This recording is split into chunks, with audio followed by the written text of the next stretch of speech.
होती है। अरे वाह वाह, मुझे तो कितनी भूख लगी थी। ये बच्चे तो बहुत स्वाद स्वाद चीजों की बात कर रहे हैं। अगर मैं इनका थोड़ा खाना खा लूं तो। इतना सोचकर चुड़ैल बच्चों के सामने आकर खड़ी हो जाती है। अरे मर गए रे, ये चुड़ैल आंटी कहाँ से आ गई? अरे नहीं मम्मी, बचा लो। एक गांव में गोलू नाम का लड़का अपनी माँ के साथ रहता था। माँ, आज खीर बना दो, मैं अपने दोस्तों के साथ मिलकर खाऊंगा। आज हम सब ने मिलकर पार्टी करनी है।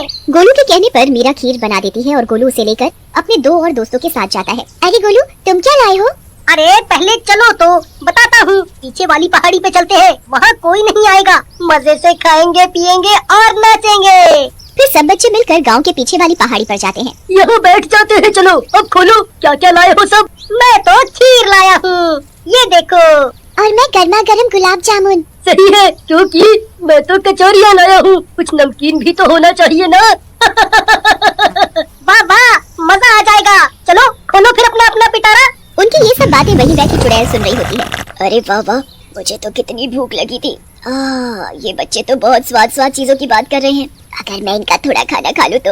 इतना सोचकर चुड़ैल बच्चों के सामने आकर खड़ी हो जाती है। अरे मर गए रे, ये चुड़ैल आंटी कहाँ से आ गई?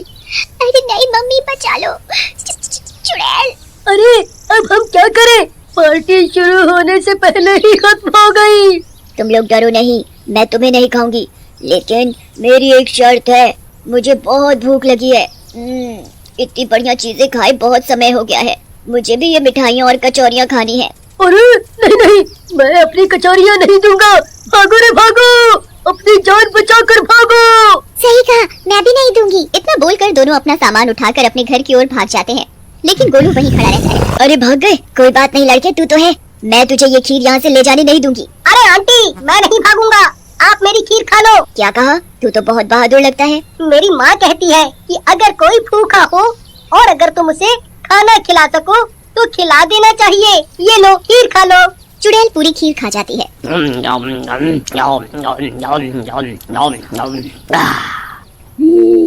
मजा आ गया।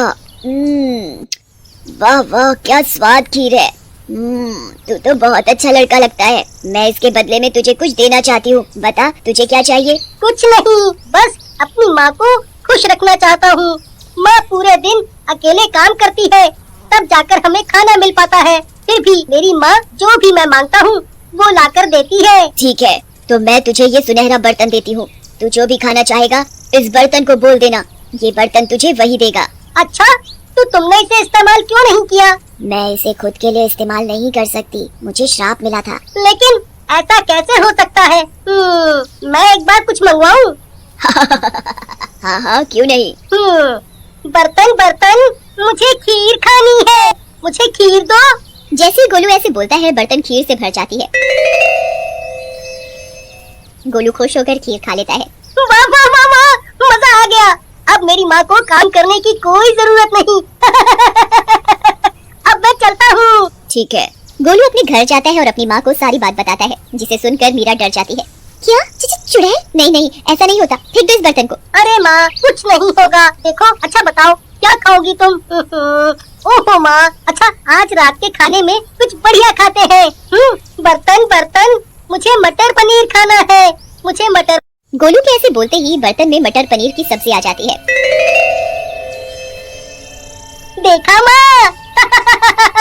अब हमें कोई चिंता नहीं और तुम्हें घर घर काम करने की भी कोई जरूरत नहीं है अब। हे भगवान, ये कैसे हुआ?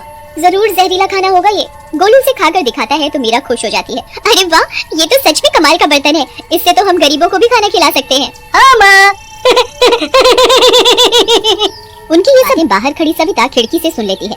अरे वाह वाह, ये तो कमाल का बर्तन है। आज ही इसे चुरा लूंगी, ये तो मेरे पास होना चाहिए। ऐसा बोलकर सविता घर के अंदर चली जाती है। अरे गोलू बेटा, जाओ, रिंकू तुम्हें खेलने के लिए बुला रहा था। गोलू चला जाता है। आओ सविता बहन, कैसी हो? बैठो, मैं तुम्हारे लिए पानी लाती हूँ। मीरा बर्तन को वही मेज पर रखकर पानी लेने रसोई में जाती है, तो सविता मौके का फायदा कर बर्तन को उठाकर अपने पल्लू में छिपा लेती है। मीरा पानी लाती है। अरे नहीं, पानी नहीं चाहिए, मैं तो बस देखने आई थी कि गोलू ठीक है या नहीं। रिंकू बता रहा था कि उन्हें चुड़ैल मिल गई थी। पर अब सब ठीक है तो मैं चलती हूँ, मुझे देर हो रही है। इतना बोलकर सविता चली जाती है और मीरा भी अपने काम में व्यस्त हो जाती है। कुछ देर बाद रात में गोलू घर आता है तो मीरा और गोलू को बर्तन कहीं नहीं मिलता। परेशान होकर वो चुड़ैल के पास आए। चुड़ैल आंटी, मेरा बर्तन ना जाने किसने चुरा लिया। तुम रो नहीं, ये लो गुल्लक ले जाओ। जब भी तुम इसे हिलाकर उल्टोगे तो इसमें से सोने की गिनियां गिरेंगी। गोलू बहुत खुश हो जाता है और जाकर मीरा को दिखाता है और देखते ही देखते वो लोग गाँव के सबसे अमीर परिवार हो जाते हैं। अरे अब ये क्या कमाल है, ये इतने अमीर कैसे होते जा रहे हैं। फिर सविता उन पर नजर रखने लगती है और एक दिन देख लेती है कि ये सब एक गुल्लक का कमाल है। वो मौका देखकर उसे भी चुरा लेती है। घर जाकर उसमें से गिनियां निकालती है। अरे वाह वाह वाह, मजा आ गया। गोलू फिर से उदास होकर चुड़ैल के पास जाता है। चुड़ैल आंटी, मेरी गुल्लक भी किसी ने चुरा ली है, वो कहीं नहीं मिल रही है घर में। क्या मेरी चीजें मेरी मर्जी के बिना कोई इस्तेमाल नहीं कर सकता? लगता है मुझे तुम्हारे गांव चलना ही पड़ेगा। चलो मैं देखती हूँ कि कौन चोर है। फिर चुड़ैल गुस्से में गांव जाती है। चुड़ैल को देखकर सारे गांव वाले बहुत डर जाते हैं। अरे मर गया रे, ये चुड़ैल हमारे गांव में कहां से आ गई? अरे भाई भाग लो अपने घर, नहीं तो ये चुड़ैल हमें कच्चा चबा जाएगी। अरे आप सब डरो नहीं, कुछ नहीं होगा, ये मेरी दोस्त है। फिर चुड़ैल अपनी शक्ति से एक छड़ी निकालती है। अरे ये चुड़ैल कहाँ से आ गई? कहीं मैं पकड़ी ना जाऊँ, घर में ही छिपी रहती हूँ। जा मेरी छड़ी, चोर को तो ढूंढ के ला। चुड़ैल के बोलते ही छड़ी सविता के घर के अंदर जाती है। सब गांव वालों की आंखें फटी की फटी रह जाती हैं ये सब देखकर। अरे ये छड़ी कहाँ से आ गई? नहीं नहीं नहीं, जाओ छड़ी जाओ। सविता घर के अंदर बेड के पीछे छिपी होती है। वो छड़ी उसे ढूंढ कर मारने लगती है। अरे मर गई रे, नाच मिटी छड़ी मुझे क्यों मार रही है? तेरा नाच मिटे, भागो रे भागो। ऐसा बोलते हुए सविता घर से भागने लगती है। सब गांव वाले उसे देखकर हंसने लगते हैं। गोलू यही है चोर। क्यों सविता, कहाँ है चोरी का सामान? सविता जमीन पर गिर जाती है। हाय मेरी कमर, मार मार के तोड़ ही डाली। मुझे माफ कर दो चुड़ैल जी, इस लाठी को रोक लो। हाय मैं सारा सामान वापस कर दूंगी। चोरी करना बुरी बात है, मैं समझ गई। चुड़ैल जी आप इसे माफ कर दो, इसे सबक मिल गया है। फिर सविता जादुई बर्तन और गुल्लक गोलू को वापस लौटा देती है। गोलू अब ये लाठी भी तुम रखो, जब भी कोई तुम्हारे इस सामान को चोरी करने की कोशिश करेगा ये लाठी उसका मार मार के भुर्ता बना देगी। फिर चुड़ैल गायब हो जाती है और गोलू और मीरा अपने साथ साथ पूरे गांव की उन्नति के लिए भी जादुई चीजों का इस्तेमाल करने लगते हैं।